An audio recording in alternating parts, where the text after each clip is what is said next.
More details are revealed of next month's Molly event. Where are the legend rewards for Abyss of Legends? And move over MCOC, there'll be a new Marvel game announced this Sunday. And in this edition, we've got all the info, the gossip, the rumors, the just news from the community. That's what we got. As always, what I do is I say thank you. Thank you to our current patrons, thank you to our current members, and thank you to our current Twitch subs. And by the way, there's an updated guide how to give a Twitch sub. I know that many people have asked about the ins and outs of how you convert the Amazon thing to the Twitchy thing. An instruction that's brand new, updated in the description down below. And also I've probably put on screen some screenshots. Thank you to Ryan for sending this through and clarifying that situation as well for those in the comment sections. And if you're unable to do any of those things, then all you need to do is hit the like button, subscribe, post notifications on, and comment down below about any of the stories that we cover in today's news. As I just hit my microphone, let's just get into it. First story up, a massive shout out goes to Zacharianosaur, who posted this on the Reddit. Look at it. It's and as he even says, it's like a journey into the micro realm, as like Captain Marvel and Rocket were. I really don't know what's happened here. It's a weird scaling issue. I want to say that it's either to do with like a larger device and how it scaled the game for one moment, or it could be like a bug. But yeah, oh, look at them. Oh, they're so cute.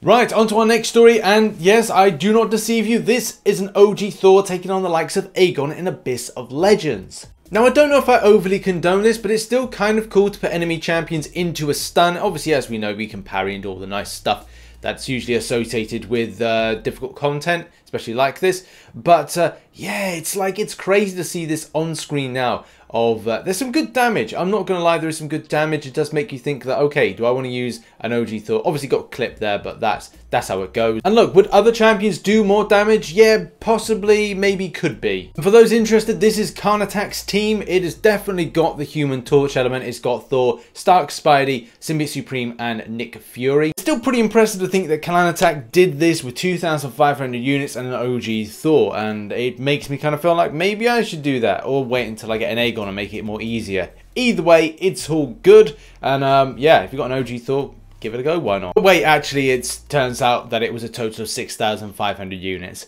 So maybe not a brilliant idea, but still an option for those that may be going, I'd like to do Abyss of Legends soon. If you got 6,500 units, well, you might be able to do it. Check it out. Now to our next story, and this is all about Abyss of Legends as well, and the Legends rewards. When are we going to see them? It seems many players are asking the question, where are the rewards, especially for those within the first 300? And funny enough, Pep1000 got in contact with me, shout out to Pep, and asked me about the same thing. But looks like Kabam Mickey has answered with, we're looking at all of them closely. We may be at 300 already, but we need to be sure that each and every one of them is legitimate before we award any of the Legends rewards. Who also follows up with, we are pretty sure that we have our 300 Legends, but we are vetting each one by hand, which takes some time. I'll try and get something more official soon.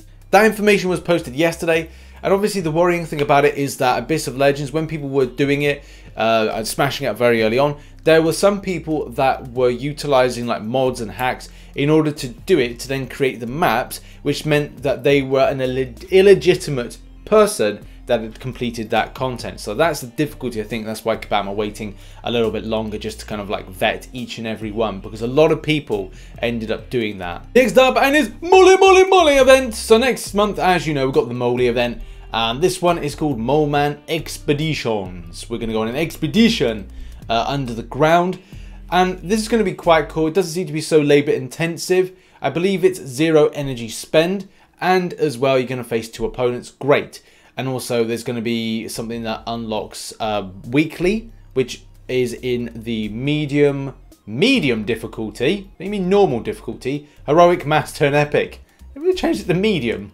And yeah, it is confirmed that there's going to be 0 energy spent, which is great. But as well, like it says like 2 fights, and then says something here about saying each path consists of 3 fights and a boss fight. There are multiple rewards along those paths, but in Quest 1 you get 8 paths, Quest 2 you get 12 paths, and Quest 3 you get 16 paths. Does that make sense? Does that read well enough? I'm going to go with it probably does, but whatever. There seems to be paths and there's bosses. It's a quest. It's a normal quest. In a slight twist that's very twisty, rewards are better on the paths as opposed to the exploration and completion, which, you know, that's cool. Also, the path rewards are listed here. It looks like, obviously, we care about the 5-star and 6-star shards, don't we? Tier 2 Alpha and Tier 5 Basic. And it looks like you get 556-star shards, 10,000 5-star hero crystal shards. That's nice. I need as much as possible going into next month. But also when it comes to the expeditions of the completion and the exploration, it doesn't really add up to a huge amount of 6-star shards. Do bear in mind we got 1,000 last month. And I probably think the Kabam feel that they're giving out a lot when we've got the boss rush. We've also got some other events that we're going to go in game and talk about in a moment. But yeah, looks a bit weird to see not as much 6-star shards. But again, we're going to explain that in a second. But the other stuff, yeah, I guess is all right from a side quest. Yeah, so with those rewards not really kind of like hitting the mark, like what else are Kabam up to that could give us more opportunities to pick up more 5-star, 6-star shards and other things as well? Well, hopefully there's something good in International Women's Day boss rush. But if you look at the boss rush of the community boss rush that we last had, Community Boss Rush 2, we only got 10,000 5-star shards. It'd be wishful thinking to get 6-star shards. Solo objectives, would there be something in that? Well, no, because it says there 5-star shards, signature stones and gold in the Whack-A-Mole Man solo objective. And then we've also got something else for the objectives with Women of Power. Will there be something in that? I don't think so, because we've been there before. I've not seen or can't remember or recall 6-star shards being put into an objective of some kind of description. But Feeling Green events, and I don't know if this obviously to do with, is it International Earth Day or something like that? Use specific champions to earn points, which will award you Revives Champion Boost. Well, again, there's nothing in that one. And then additionally from this time, take advantage of the End of Rainbow week-long logging calendar, which will award Rainbow ISO. So yeah, there's nothing else there. So it must be either International Women's Day boss rush is getting some added benefits to it, or it's a case that, yeah, we've got a little bit of a weaker one this month. And maybe Kabam's rationale is, every month we don't deliver the same type of rewards. Sometimes it's geared toward rank up items, sometimes it's geared toward shards. One month is always different from one another. I should work for Kabam. I'm kind of, well, no, I'm kind of regurgitating the same thing that Mike usually says on the forums. And yes, good mole man to you, Mike, I suppose. Also, sticking with in-game things, and a reminder, if you still have some shattered love shardy things, they can be converted to love juice. And obviously love juice will be either converted to health potions, or you can use them in content. It's your choice. And if you want to know where they're located, because I didn't know where they were, they're actually in the potions tab. If you go there, you'll be able to convert them to whatever you like. Next up, and probably on to more important news, is that we're going to be seeing an announcement of a new game on Sunday. Now, Bill Roseman tweeted about this, Marvel Games tweeted about this, and when I first did it, I was like, oh, this must be something to do with like MCOC being announced or something. But as Alan pointed out, cheers Alan, that the way that this kind of looks is that either it's Inception, which is like, it's not the case. It's not Inception. It's not Inception. There's no Leonardo DiCaprio. The fact is, this is got to be Doctor Strange related, as well. You know, the different types of universe and where the thing is. And if you've seen the film, you know what you know this. Anyway, let's face it, Marvel games this year have been quite embarrassing, and embarrassing based on different reasons. Marvel Super War has said about a release, but didn't do a global release, and is still teasing players and is not responding back to anything and anybody when it comes to when are we going to get global release. Marvel Realm of Champions just introduces houses, and when will we get any kind of information or seeing or showcasing any kind of gameplay? The answer is probably not. And as well, when we come to the two games that were slated for delivery, Iron Man VR was meant to be released in, actually today, funnily enough, and then we were meant to see the Avengers game released in May time, April, May time, something like that, and it turns out that that has to be delayed. And look, I understand games got to be retooled, I understand developing games is quite difficult, but when you deliver finished products at showcases like New York Comic Con and players go, oh, is it done? Yeah, it's done, then you take that word to be golden. Obviously, that was not the case.